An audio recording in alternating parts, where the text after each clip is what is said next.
Armored Division annual reunion here in Abilene, Texas. We are here with Dot Porter, or I'm sorry, Dot Todd, Dorothy Todd. She is the wife of a veteran that was part of the 12th, and she has several stories to tell us. So we'll go ahead and get started with that. If you can tell me your husband's name and when he was born and where. My husband's name was Kenneth Todd, and he was born on June 2nd, 1922 in Easton, Pennsylvania. And we both attended the local high school, and we met in 1941 at the skating rink, and we started dating and started going steady. So then that was in June of 41, and then we were engaged the following year, and he was inducted into the Army. And we were married. Well, actually, we eloped. I went to Camp Campbell, and I was married in the chapel by the Catholic chaplain there. And I stayed there until he went on maneuvers in August. In Tennessee? In Tennessee. That was on August of 42 or 43. And then when he left to go on maneuvers, I went back home. And when I first went down to Tennessee, since we eloped, he didn't have any arrangements for me to where I was going to sleep, where I was going to stay. There was nothing like that. So when we got down to the to Clarksville, I had no room. I didn't know where I was going to stay. He had to get back to camp that night because otherwise he would be AWOL. So I walked up to the bus station with him, and it just so happened that the guardian angel was with me because there was another couple there waiting for a bus. He had to go back to camp because he had broken his leg, and he was the cook, and he had to be back like at 4 o'clock in the morning to start breakfast. And so she said he had to take that last bus. So she asked me, you know, we were talking, and she asked me where I was staying. I said, I don't know. We went all over town, and nobody had a room. The USO couldn't help me. The Red Cross couldn't help me. We went to the hotel. They had no rooms. People were sleeping on the couches and on the chairs.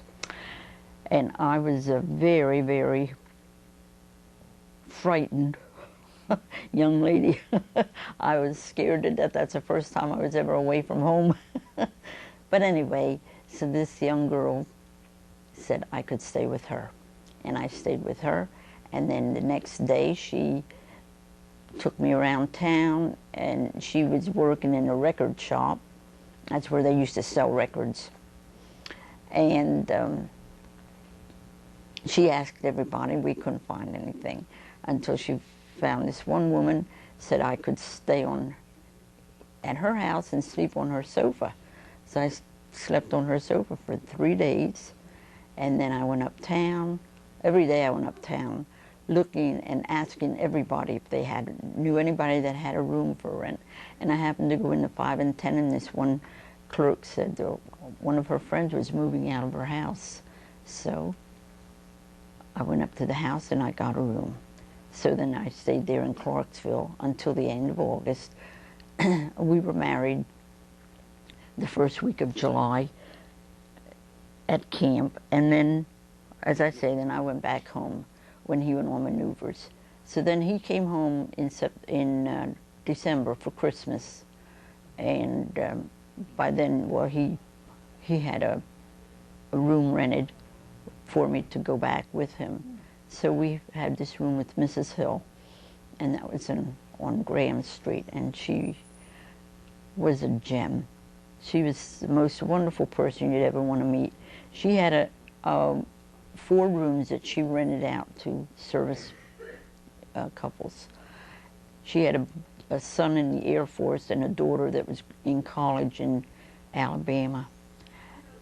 And as I say, we each had a bedroom, and we shared a kitchen, and we all shared the bath, including Mrs. Hill. Mrs. Hill had her own living quarters, but we got along fine. We never ever had any problem, you know, with the kitchen or anything like that in the bathroom. It was just great. So I was down here until September when they shipped out to go overseas. So the one couple that was in the room next to us, we got to be very, very dear friends, and we're friends to this day. They were from Syracuse, New York, and we've been friends ever since we met, and we hit it off so well in Abilene. So we did about the same thing, you know, just sat around the house, and Mrs. Hill taught us to crochet, and she showed us how to sew different things. She just was a gem. So anyway, so Peg and I we didn't work. All we had was the $29 a month allotment that we got from the government. And of course our husbands pay. Well, that was like $60 a month at that time. So of course, you know, we did all right. Mrs. Hill charged us $8 a week for the room. So, I mean, we didn't have any other expenses or anything because none of us had a car. So of course, we walked uptown almost every night. We went to the movies an awful lot, to the Paramount. And so then Peg and I before I met Peg, I was there in January of 43. That's when we first went to Abilene. And I didn't meet Peg until they came in April. But before she came, I started working at the Wooten Hotel as a chambermaid. And I think I worked there 3 weeks, and I didn't like doing that kind of work, so I quit. So then when Peg and I, like I say, we used to go uptown and everything, we both decided, well, we needed some extra money, so we'd look for a job. Well, we started working in a cafeteria. She was at the steam table, and I was at the salad bar. And after we worked, I guess we worked about 3 weeks, and she says, "You feel like working?" I said, "No, I don't. Let's go home." So we'd quit that job. So then we'd have money for a while. Then when we decided we had to go to work again, we worked in the peanut factory. And I saw that peanut factory today. The girl that brought us to the museum, she drove around and she took us down to where the peanut factory used to be, and to the egg factory where we used to work. Peg and I both worked at the egg factory. What we did was we broke eggs and we separated the yolks from the whites because they made powdered eggs from them and sent them overseas. So we worked there, I think, the longest. At the cafeteria, that was all right, but we didn't care too much for it. We didn't get paid that well, and you know, nobody ever left any tips. So I think we only worked there about a month. But we stayed at the egg factory about 3 months. And how long at the peanut factory? The peanut factory, that was before we went to the egg factory. That was between the cafeteria and the egg factory. We probably worked there about a month because that man that hired us, we worked on a conveyor belt, and these peanuts would come down, and we had to pick out all the bad peanuts. We weren't allowed to talk, not even say anything to each other. We couldn't talk. And he'd stand like at the end, at that end of the conveyor, and there were 4 of us on this one conveyor. And as this conveyor is coming down with these peanuts, we're picking these peanuts out, you know, and as we're do you ever see that I Love Lucy show with the chocolates? Well, every time I see that, I think of these peanuts. We didn't eat them, but we'd probably get fired. But that lasted about, I would say, about a month. Because when we got finished, we got a break, that 10-minute break. But you know, when you have your head down like that and this conveyor is going all this time, you look up and all of a sudden you feel like you're on a merry-go-round and you're so dizzy. So that lasted about a month. So then we went to the egg factory, and I think we stayed there then until September. And I would say it must have been at least 3 months that we worked there. But there again, we worked part-time, like from 3 to 9 in the afternoon till 9 at night.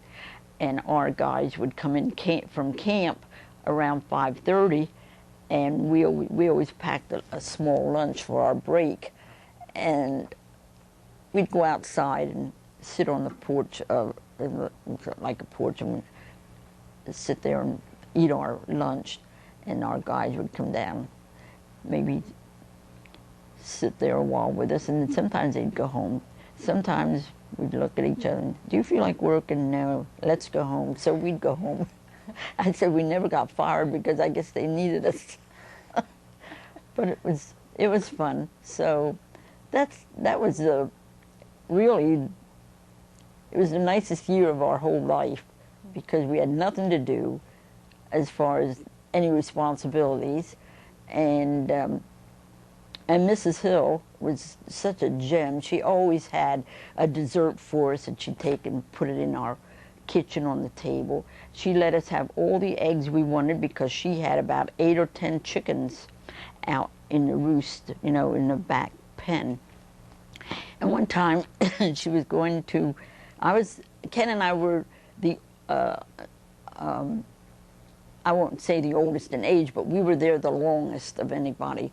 So when she was going to Alabama, to Tuscaloosa, to visit with her daughter for 2 weeks.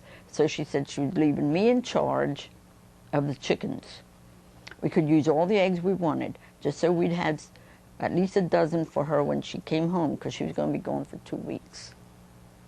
So all we had to do was feed the chickens and see that the coops were locked at night.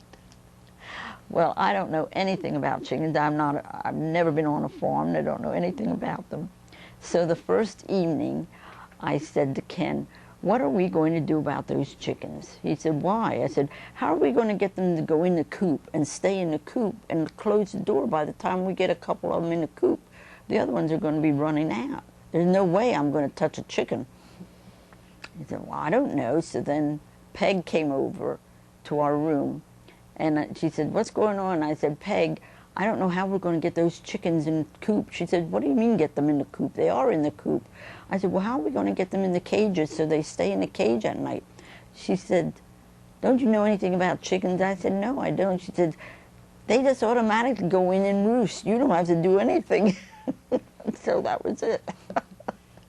I learned something. But we did. We had all the eggs we wanted. And as I say, the other couple, Ellen and Wayne, they were from Georgia. And they were really farm people. And every Sunday morning, Ellen made breakfast, biscuits and eggs and bacon. And she always made bacon gravy. Well, I never heard of bacon gravy.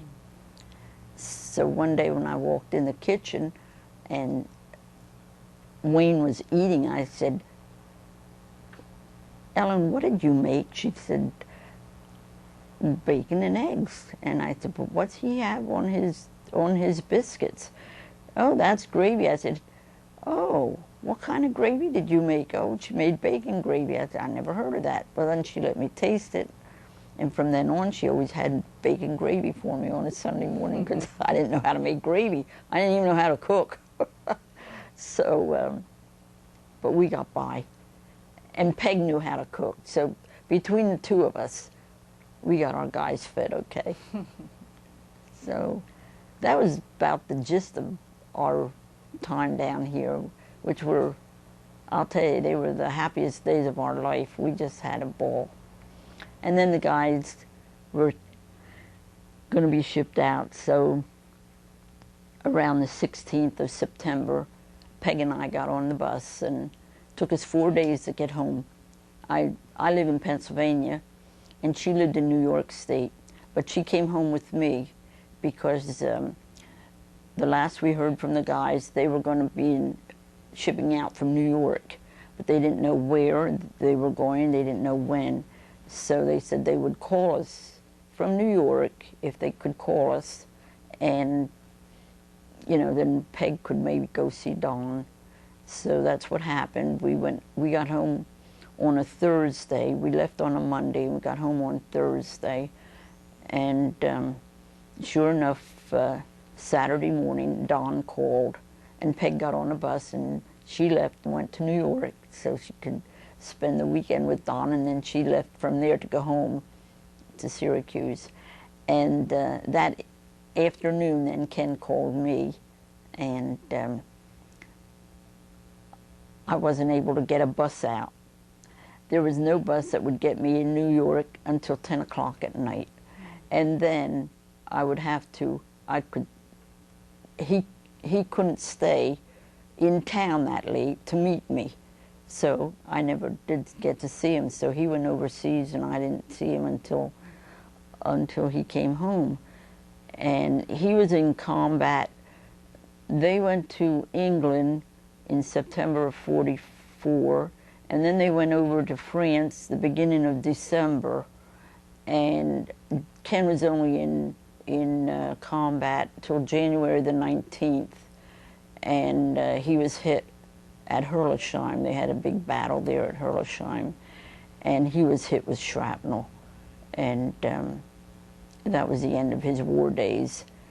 But he was in the hospital there in France for about 3 weeks, and then they shipped him to England, and he was in a hospital in England, and I got a notification, from the War Department about him being wounded. I was working at a defense plant at the time, and in those days, when they sent you a telegram, they wouldn't hand it to anyone except the recipient. So they took the telegram to my home, where my mother and dad, and they wouldn't give her the telegram. They just told her there was a telegram for me. Well, my mother was hysterical, and she begged them, no, no, no. So he came to the plant where I was working, and the woman from the office came out, and she said, Dot, she said, will you come back to the office for a minute? And I thought, oh boy, what did I do now? So when I went back in, this man was there, and she said, just sit down. And she said, and we just want you to know everything, not to get excited. There's a telegram here for you. Well, that's all she had to say. I was hysterical. I said, oh, I don't want to hear it. I don't want to hear it. Don't tell me. Don't tell me. And then she says to me, well, there's no star on it. So, because if he had been killed, there'd be a star on the envelope. And she said, there's no star on it, so it isn't that he's been killed. He's probably wounded. So then they did read it to me and said that he was seriously wounded and that he was being shipped to a hospital in France. Well, this was in February when I got that notice. That's how long it took them the first week of February. And then I got a V-mail from him from England, and then, as I say, then I just wrote to him there, and he came back to the States. I think it was the end of March, and then he was in a hospital in Virginia, because he was hit with shrapnel. It went into his neck and came out of his back, so he had a big hole in his back. It never covered up. There was always this big, what should I say? It was as if someone took a scalpel and sliced it out. But he was very fortunate. He never really had any problems, after that. After it healed, he did have that ugly scar on his neck. And the doctor, they told him that he was very fortunate that it didn't hit the vein, the main artery. Yeah. Otherwise, he would have been killed. But thank God he was all right. And the only thing was he didn't have the strength in his left arm that he would normally have, but he never really had any problem. He worked in an iron factory when he came home, and then he put his name in the post office, and he became a letter carrier, and he carried mail then for 30-some years. So that was the gist of our life. We have 3 children. I have a son and 2 daughters. My son lives in Portland, Oregon. He has 2 children. And my one daughter lives in Denver, Colorado. She has a daughter. And the other daughter, my youngest one, lives with me, and she has a daughter. She's divorced, and she lives with me. And now we have 3 great-grandchildren. Tell me the names of your children. My children, my son is Kenneth. We call him Bud because he's not a junior. They have different middle names. We call him Bud. And my second one is Carol. Her name is Carol Waltz now, W-A-L-T-Z. And she lives right outside of Denver, Colorado. And Donna's name is Detweiler, and she's divorced. She's been divorced, at least 13, 14 years. And she has 1 daughter and 2 grandchildren, 2 grandsons. And my son has a granddaughter. So I have 3 great-grandchildren. Very nice. I love them. So I don't know what else I could tell you. And my husband worked at the post office for 30, what was it? I think it was 31, 32 years. And then he retired in 1979. And we had a small grocery store, like just a corner store, a mom and pop store. We had that for 10 years, and then we closed. And we just took it easy, And in 1992, Ken came down with a brain tumor, and he was operated on November the 30th of 92.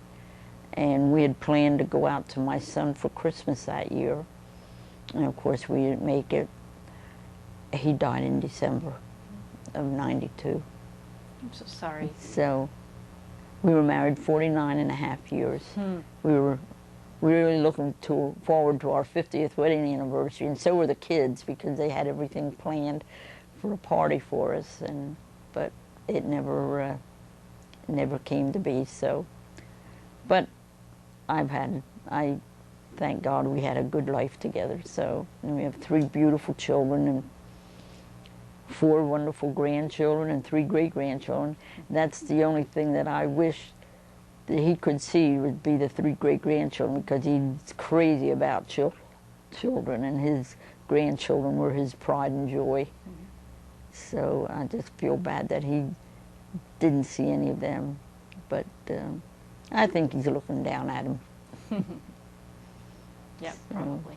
I don't know what else I could tell you. Well, that's now great. I'm just retired. I flip-flop, I go to Denver, I go to Colorado, and to Oregon, and visit with them. I was just out to Oregon last month because my great-granddaughter was 7 years old, so I wanted to be there for her birthday. And I decided to come to Abilene when they had this reunion here. I had planned to come when they dedicated the museum 3 years ago.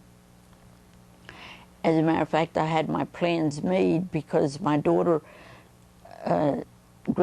in Denver got married in September, the week after the Trade Center was bombed. And I was flying out to her wedding. I had planned to fly to her wedding, and then from Denver I was going to come down to Abilene for the reunion. But the beginning of September I had a heart problem, and my cardiologist told me I had to have a triple bypass. So I said, well, I didn't want to have it until after I came home from the wedding. I said, I'm not missing that wedding. He said, you could have a heart attack. I said, well, I'll take my chances because I'm not going to miss. I said to him, if I have the bypass, am I going to be okay to go to Denver? He said, well, ordinarily, I would say yes, but you never know. He says, so he says, and how old are you? I said, well, I'm 79. So he said, well, it's up to you. It's a decision for you to make. So my granddaughter and my daughter spoke with him, and my granddaughter says to him, well, if it were your mother, what would you say to her?